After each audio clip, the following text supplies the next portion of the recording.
సింద్బాద్ సాహసయాత్రలు రెండవ భాగం. మరుసటి రోజు హింద్బాద్ ఉత్సాహంగా సింద్బాద్ ఇంటికి వచ్చాడు.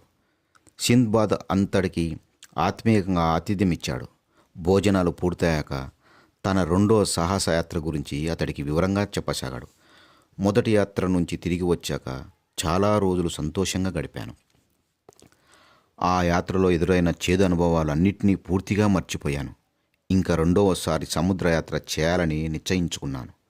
పూర్వం మాదిరిగానే కొంత సామాగ్రి, కొందరు స్నేహితులతో కలిసి బాగ్దాద్ వదిలి నౌకపై ప్రయాణమై వెళ్ళాను. కొన్ని రోజుల తర్వాత ఒక దీవికి చేరుకున్నాం. అందరం కలిసి ఆ దీవంతా తిరిగాం. ఆ ప్రాంతం నా మనసుకు బాగా నచ్చింది. అయితే ఇక్కడ మనుషులు ఎవరూ లేరు. చాలా రకాల ఫలవృక్షాలు కంటికి వింపుగా కనిపించాయి. మధుర ఫలాలను తిని ఆనందించాను. నిద్ర ముంచుకొచ్చింది. ఒక చెట్టు కింద పడుకున్నాను. లేచి చూసేసరికి తన మిత్రులందరూ తను ఎక్కడి నుండి తెలియక ఒంటరిగా వదిలేసి నౌక ఎక్కి వెళ్ళిపోయారు. నాకు చాలా భయం వేసింది. ఒక పొడవైన చెట్టుపైకి ఎక్కి చుట్టూ గమనించాను.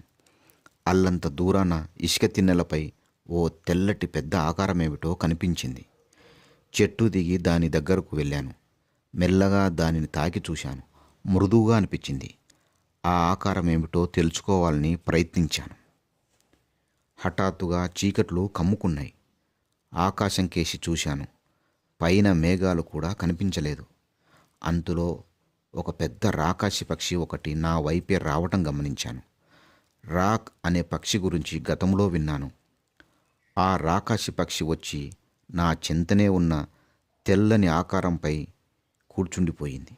అప్పటికి గాని గ్రహించలేకపోయాను అది ఆ రాకాసి పక్షి పెట్టిన గుడ్డు అని. రాకాసి పక్షి కాలు ఒకటి దాదాపు నాకు అతి సమీపంలో ఉంది. అది ఒక పెద్ద చెట్టు మొదలు అంత ఉంది. ఆ రాత్రంతా నాకు కంటి మీద కునుకు లేదు. ఒకటే ఆలోచన, ఆ పక్షి సహాయంతో ఈ దీవి నుంచి వెళ్ళిపోవాలని. తెల్లవారగానే ఆ పక్షి ఖచ్చితంగా ఇక్కడి నుంచి ఎగిరిపోవడం ఖాయం.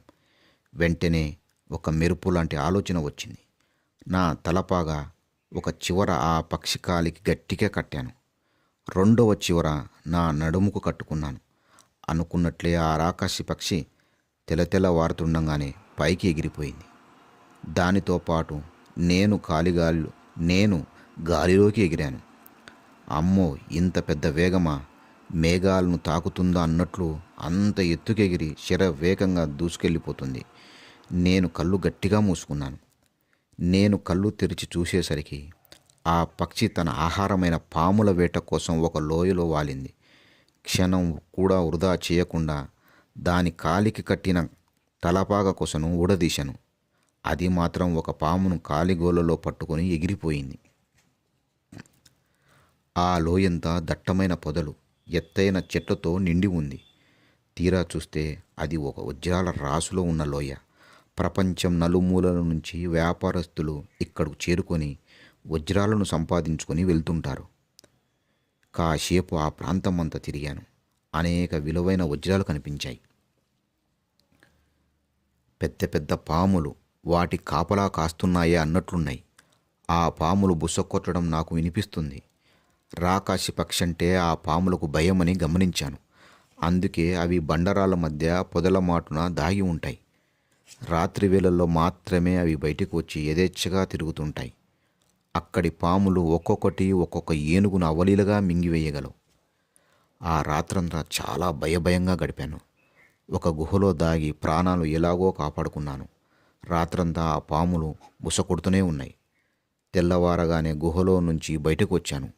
రాకాసి పక్షులు వచ్చి ఎత్తుకుపోతాయన్న భయంతో పాములు వాటి స్థావరాల్లోకి వెళ్ళి దాక్కున్నాయి. అదే అదునుగా వజ్రాలు ఏరుకున్నాను. కొన్నిటిని జేబుల్లోనూ మరికొన్ని సంచిలోనూ దాచుకున్నాను. ఇంతలో పెద్ద పెద్ద మాంసపు ముద్దలు నా చుట్టూ ఉన్న రాళ్ల మీద పడి కిందకు దొల్లుతున్నాయి. ఆ మాంసపు ముద్దలోకి అక్కడి వజ్రాలు చొచ్చుకుపోవడం గమనించాను. పెద్ద పెద్ద దూడబాతులు దూసుకోవచ్చి ఆ మాంసపు ముద్దలను నోటికి కరుచుకొని ఎగిరిపోతున్నాయి. వాటి స్థావరాల దగ్గరలో పొంచి ఉన్న వ్యాపారస్తులు వాటిని తరిమేసి ఆ మాంసపు ముద్దలో ఉన్న వజ్రాలను సొంతం చేసుకుంటున్నారు. ఇంతలో ఒక పెద్ద మాంసపు బుద్ద నా కాళ్ళ ముంద పడింది.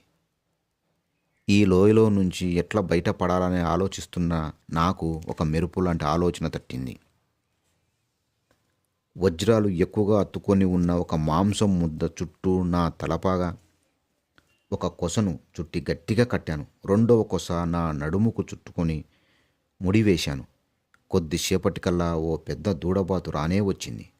తలపాగా ఒక కొసను కట్టి ఉన్న మాంసపు ముద్దను అది తీసుకొని ఎగిరిపోయింది. తలపాగా రెండో కోసం నేను వేలాడుతున్నాను. మైదాన ప్రాంతంలోకి వెళ్ళి వాలింది.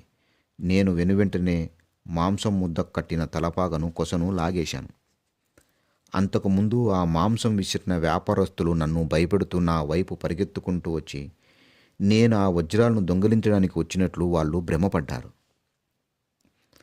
వాళ్ళను వారించి నా కథను వినిపించాను. లోయలో నుంచి నేను తెచ్చిన విలువైన వజ్రాలను చూపించాను. వ్యాపారస్తులు చాలా ఆనందపడ్డారు. వారి శిబిరానికి తీసుకెళ్లి ఆహార పానీయాలు సమకూర్చారు. కొన్ని రోజులు వాళ్ళతో సరదాగా గడిపాను. ఆ తర్వాత వ్యాపారస్తులతో కలిసి ఒక నౌకాశ్రయానికి చేరుకున్నాను. అక్కడి నుంచి బాగ్దాద్కు క్షేమంగా తిరిగి వచ్చేశాను. వజ్రాలమ్మి చాలా డబ్బు సంపాదించాను. అందులో చాలా భాగం నిరుపేదలకు అన్నదానం కోసం, ఇతర సంక్షేమ కార్యక్రమాల కోసం ఖర్చు చేశాను. నాకు మంచి పేరు, ప్రఖ్యాతులు కూడా వచ్చాయి.